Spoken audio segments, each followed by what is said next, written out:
Hi guys, welcome back to DMA learning point. आज की class में हम लोग फाइनल अकाउंट्स किस तरीके से बनाते हैं वो डिस्कस करने वाले हैं। आपको पता है कि इंटरमीडिएट फर्स्ट ईयर स्टूडेंट्स के लिए बहुत इंपॉर्टेंट होता है, ये 20 मार्क्स का प्रॉब्लम होता है, राइट। तो कई सारे बच्चों को प्रॉब्लम होती है कि इसको किस तरीके से सॉल्व किया जाता है, ठीक है। तो मैं आपको आज सिंपल ट्रिक में बताने वाला हूँ कि फाइनल अकाउंट्स को किस तरीके से कैलकुलेट करते हैं। तो आप यहाँ पर देखिए कि फाइनल अकाउंट्स जो आपका होता है 3 अकाउंट्स में बनाया जाता है। फर्स्ट आपको ट्रेडिंग अकाउंट बनाना होता है, सेकेंड प्रॉफिट एंड लॉस बनाना होता है, और थर्ड आपको बैलेंस शीट बनाना होता है, ठीक है। हम फाइनल अकाउंट्स इसीलिए बनाते हैं कि ताकि कंपनी की फाइनेंशियल पोजीशन क्या है, फाइनेंशियल ईयर के हिसाब से कंपनी में साल भर में कितना प्रॉफिट हुआ, कितना नुकसान हुआ, वो पता करने के लिए हम फाइनल अकाउंट्स बनाते हैं। अब कई बार बच्चों को प्रॉब्लम होती है, या तो एडजस्टमेंट प्रॉपर प्लेस नहीं करते हैं, या तो एंट्रीज गलत प्लेस करके आते हैं, इसकी वजह से मार्क्स चले जाते हैं। बट मैं आज के प्रॉब्लम में आपको इंपॉर्टेंट एंट्रीज बताने वाला हूँ जो आपके एग्जाम के लिए इंपॉर्टेंट रहेंगे, ठीक है। फर्स्ट अकाउंट आपको क्या बनाना है, ट्रेडिंग अकाउंट, ओके।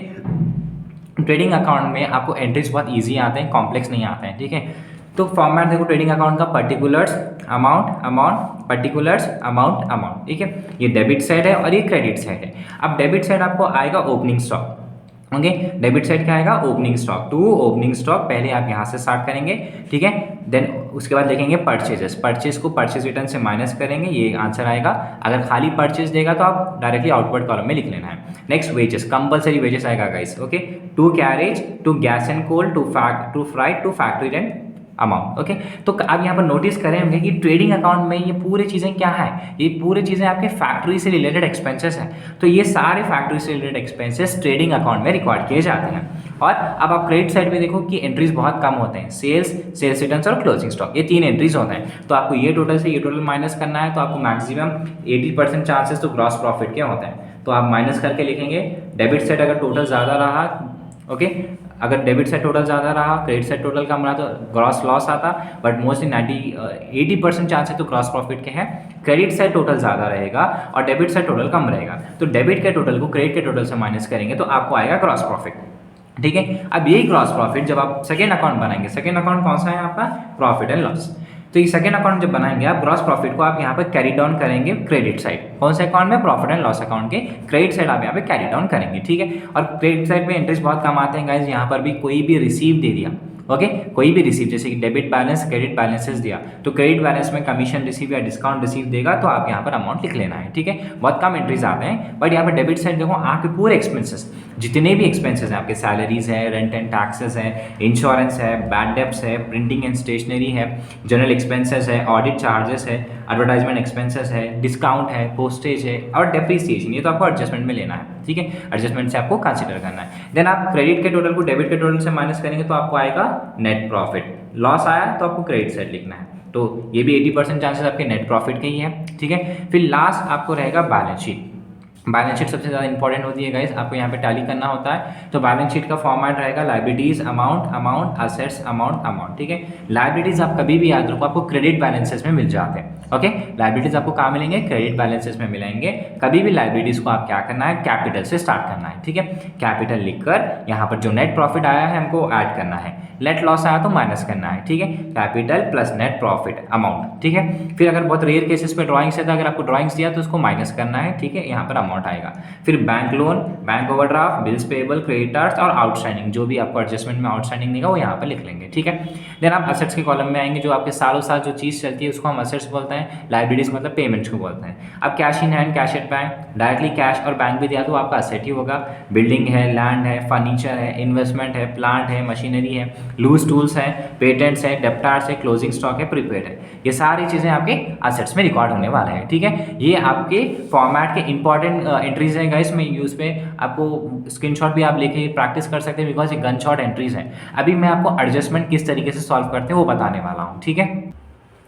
अब देखिए गाइस कि एडजस्टमेंट, कई सारे स्टूडेंट्स यहाँ पर प्रॉब्लम करके मतलब गड़बड़ी कर कर आते हैं। आप देखो एडजस्टमेंट्स, 5 एडजस्टमेंट्स आप याद रख लो, वो आपके लिए बेहतर इंपॉर्टेंट है। फर्स्ट एडजस्टमेंट, ठीक है, adjustments in your final accounts. तो ये एडजस्टमेंट्स आपके 5 एडजस्टमेंट्स कंपलसरी आने वाले हैं। तो फर्स्ट वाला एडजस्टमेंट है क्लोजिंग स्टॉक, ओके। पहला एडजस्टमेंट रहेगा आपका क्लोजिंग स्टॉक। ये क्लोजिंग स्टॉक कहाँ पर आएगा, ये देखो हर एडजस्टमेंट, इतना याद रख लो कि हर एडजस्टमेंट का डुअल इफेक्ट है। डुअल इफेक्ट मतलब 2 बार आएगा, ठीक है। अब ये क्लोजिंग स्टॉक 2 बार कहाँ पर आएगा, एक तो ट्रेडिंग अकाउंट के credit side, okay, trading account के क्रेडिट साइड आएगा और एक ये आएगा असेट के कॉलम में, ठीक है। असेट्स किस में आएगा, बैलेंस शीट में। तो क्लोजिंग स्टॉक कहाँ पर आएगा, ट्रेडिंग अकाउंट के क्रेडिट साइड और के किस में आएगा, असेट्स के कॉलम में, balance sheet. Okay, balance sheet में मतलब असेट्स आएगा, राइट। सेकंड आपका है आउटस्टैंडिंग। सेकंड क्या है आपका एडजस्टमेंट, आउटस्टैंडिंग। कभी भी याद रखो गाइस, आउटस्टैंडिंग दिया तो आपको प्लस करना है, ठीक है। आउटस्टैंडिंग दिया तो प्लस करना है। इसका डुअल इफेक्ट क्या है, एक इफेक्ट तो लायबिलिटी में कंफर्म आएगा, ओके। एक इफेक्ट किस में आएगा, लायबिलिटीज में कंफर्म आएगा। और एक है depend on entry. Depend on entry मतलब चाहे वो ट्रेडिंग में भी आ सकता है या प्रॉफिट एंड लॉस में भी आ सकता है। एक तो लायबिलिटीज में कंफर्म आएगा और एक डिपेंड ऑन एंट्री मतलब क्या है, ट्रेडिंग में भी आ सकता है या प्रॉफिट एंड लॉस अकाउंट में भी आ सकता है, ठीक है। नेक्स्ट है आपका प्रीपेड। प्रीपेड मतलब क्या करना है, माइनस करना है। आउटस्टैंडिंग मतलब प्लस करना है, प्रीपेड मतलब माइनस करना है। अब इसके डुअल इफेक्ट्स कहाँ पर आएंगे, एक तो असेट में कंफर्म आएगा, ठीक है, असेट्स में कंफर्म आएगा। नेक्स्ट क्या है, ये भी depend on entry. Depend on entry मतलब आइदर ये ट्रेडिंग में भी आ सकता है या प्रॉफिट एंड लॉस में भी आ सकता है और ये आपको माइनस करना है, ठीक है। और मैक्सिमम ये इंश्योरेंस के ऊपर देता है, वेजेस के ऊपर देता है, जो कि आपको माइनस करके लेना है। अब फोर्थ जो कंपल्सरी रहता है गाइस, डेप्रीसिएशन। ओके, कई सारे यहाँ पर गड़बड़ी कर आते हैं, डेप्रीसिएशन। तो ये डेप्रीसिएशन आपको confirm profit and loss account के डेबिट साइड करना है, okay. Profit and loss account के डेबिट साइड आपको परसेंटेज निकालना है और उसके बाद और एक इफेक्ट किस में आएगा, असेट्स के कॉलम में। असेट्स में क्या करना है, माइनस करके लेना है, ओके। जो भी आप परसेंटेज यहाँ निकाल रहे हैं आपको यहाँ असेट्स के कॉलम में माइनस करके लेना है। अभी आप देखो फिफ्थ वाला एडजस्टमेंट है, प्रोवाइड फॉर बैड डेब्ट्स और प्रोविजन भी बोलेगा या तो रिजर्व फॉर बैड डेब्ट्स और रिजर्व फॉर बैड डेब्ट्स। देखो गाइस, बैड डेब्ट्स का नाम होता है डेप्टार्स, ओके। बैड डेब्ट्स का मतलब ही क्या होता है, डेप्टार्स। तो अभी यहाँ पर प्रोवाइड फॉर बैड डेब्ट्स और रिजर्व फॉर बैड डेब्ट्स एक ही होगा, ओके। इसका एडजस्टमेंट देखो, एक प्रॉफिट एंड लॉस अकाउंट के डेबिट साइड कंफर्म आएगा, ओके। और एक इफेक्ट किस में आएगा, असेट्स में। असेट्स में क्या करना है, आपको माइनस करके लेना है। एक बार फिर से रिकॉल कर लेंगे कि कौन से 5 एडजस्टमेंट्स हैं। क्लोजिंग स्टॉक रहेगा गाइस, पहले क्लोजिंग स्टॉक कहाँ पर आएगा, एक तो ट्रेडिंग अकाउंट के क्रेडिट साइड और बैलेंस शीट के असेट्स के कॉलम में आएगा। नेक्स्ट क्या है आपका आउटस्टैंडिंग, जो कि आपको प्लस करना है। आउटस्टैंडिंग का एक इफेक्ट लायबिलिटी में आएगा और एक डिपेंड ऑन एंट्री, चाहे वो ट्रेडिंग में भी आ सकता है या प्रॉफिट एंड लॉस में भी आ सकता है। नेक्स्ट क्या है आपका प्रीपेड। प्रीपेड मतलब माइनस, जो कि असेट्स के कॉलम में आएगा और एक डिपेंड ऑन एंट्री, जो कि ट्रेडिंग और प्रॉफिट एंड लॉस में भी आ सकता है।